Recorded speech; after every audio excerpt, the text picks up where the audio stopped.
Welcome back to the deep dive. Our mission here is, well, it's always the same. We take a stack of essential sources, synthesize the most important nuggets, and give you that competitive edge you need, and fast.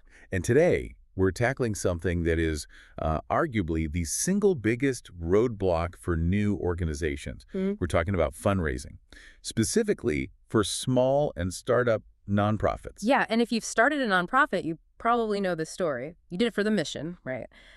To solve a huge problem, serve a real community need, and the fundraising part.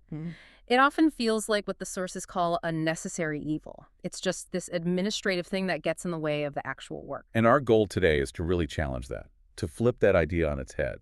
Fundraising isn't just some evil you have to deal with. It's a strategic amplifier. We're going to unpack the key strategies, some really diverse revenue streams, and most importantly, the trust-building tactics. All the things you need to secure not just money, but that essential community validation to really grow. Now, this deep dive pulls from an incredible library of educational resources, all designed for small shops. So before we jump in, a quick but really important note. Yeah. All the detailed educational videos, the courses, all the in-depth stuff we're about to reference, from donor loyalty to major gift strategy, you can find it all at smallnonprofitcourses.com. It really is the complete toolkit. It is. Okay, so let's start at the beginning. Let's redefine what support even means when you're just getting off the ground. Okay, let's unpack this, because I think we all instinctively just equate support with cash. Right, money. But the source material, it forces this fundamental shift in perspective. It argues that for small and startup nonprofits, community backing is so much more than financial. It's really a validation of your relevance. A validation of relevance and your connection to the community. That validation is your early lifeblood. I mean, when you're small, you don't have the marketing budget of some big national organization. Your credibility has to come from the ground up. And that kind of community support, it brings these organic benefits that you just can't buy. No amount of seed money can buy them. I think this is where we need to get specific, though. What are those tangible, non-financial benefits, the things that really prove you're relevant?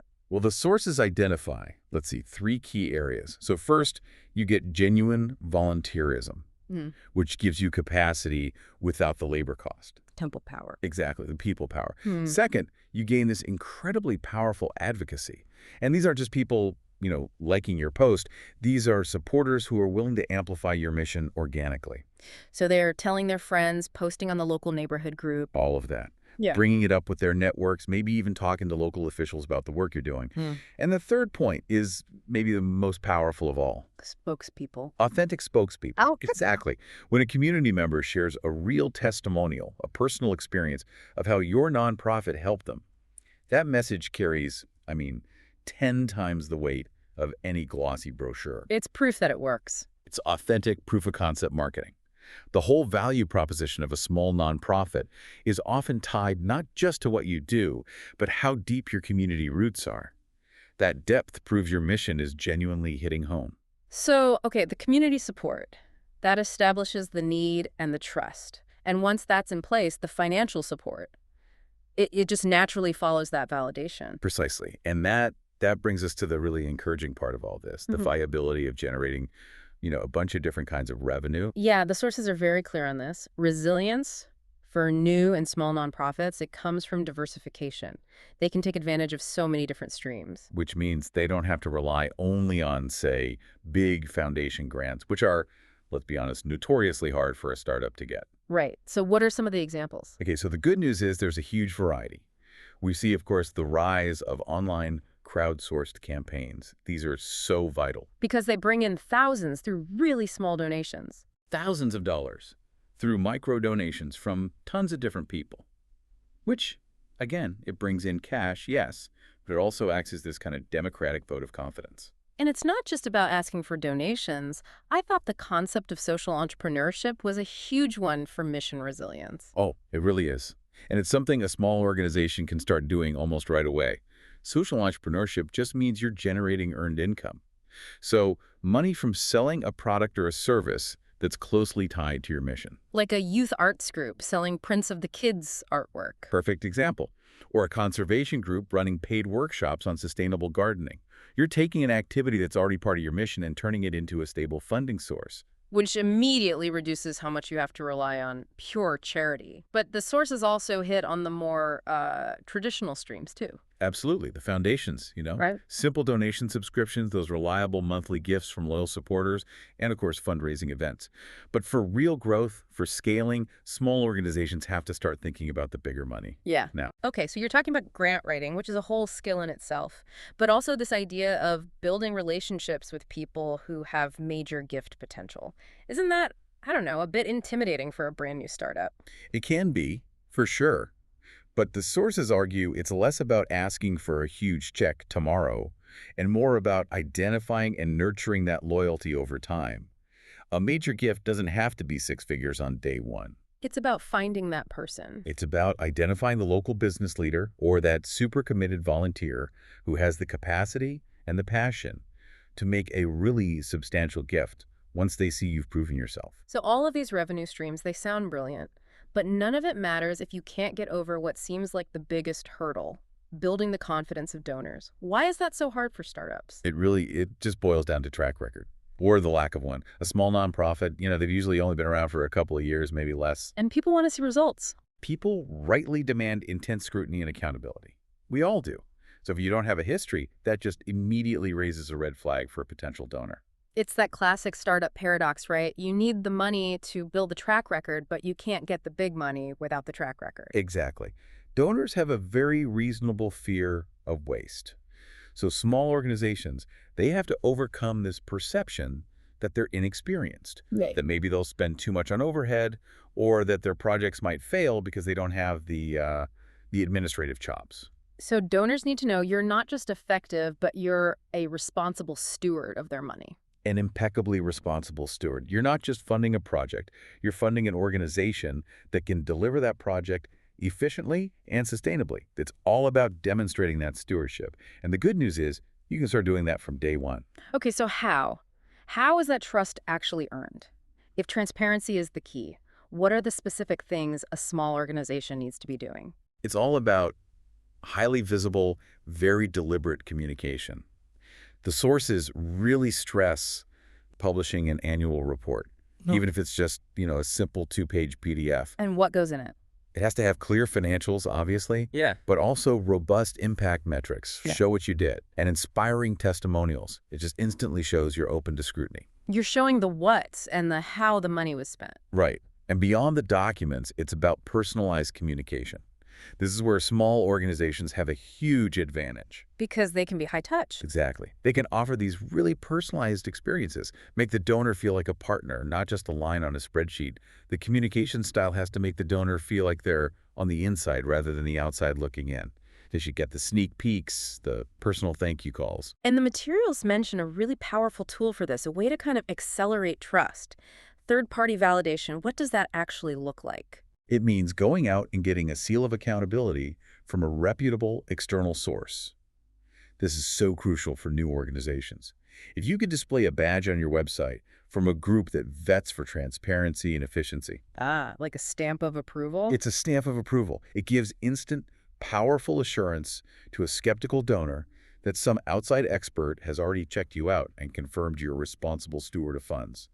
It's a massive credibility boost. That's really smart. It just cuts right through all that hesitancy. Okay, let's pivot to the resources themselves, because the message I'm hearing is you have to approach this strategically. You have to fundraise smarter, not harder.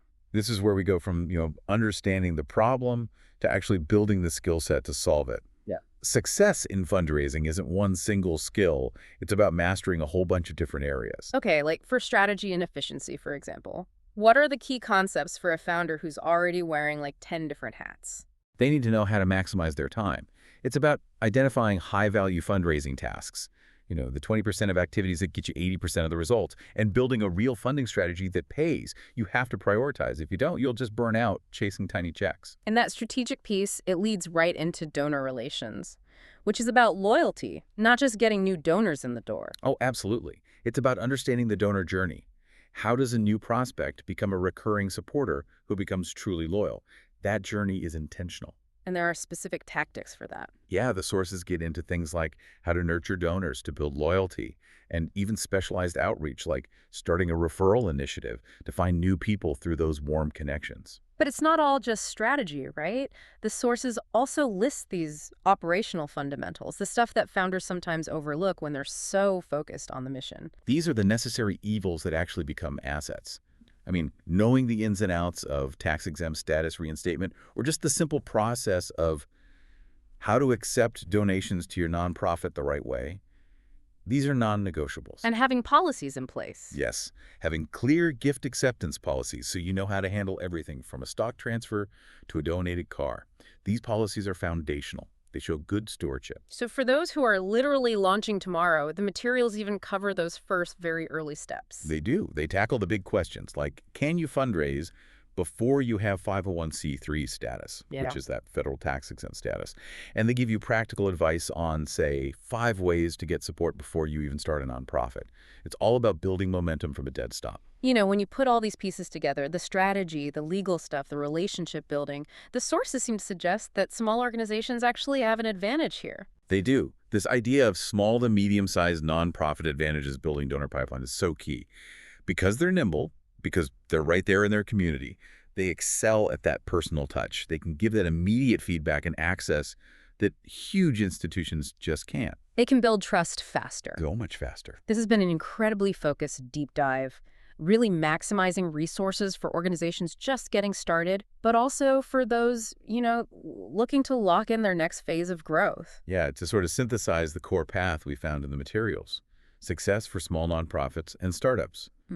It comes from prioritizing that mission validation, getting strong community support while you're simultaneously creating these viable, diverse revenue streams. Then offering that ironclad transparency and accountability to build donor confidence over time. That's the formula. And we want to leave you with one final thought to consider this week, something to, mull over that builds on this idea of validation over just dollars. Right. So if community support is the ultimate validation of your mission's relevance, how can you start to measure and increase your nonprofit's non-financial support? I'm talking about volunteer hours, advocacy mentions, social shares. How can you track that stuff as rigorously as you track the dollars you raise? Because investing in that organic support is arguably the most critical precursor to your long-term financial health. That is a powerful challenge to end on. And for those of you who want to explore all these specific topics, from planned giving programs for small shops to really understanding your donor journey, and want to continue learning about strategic fundraising, we really encourage you to visit smallnonprofit.courses.com. You'll find a massive library with all the educational videos and resources we mentioned right there. Thank you for synthesizing all these complex ideas with us today. My pleasure. We'll see you next time on The Deep Dive.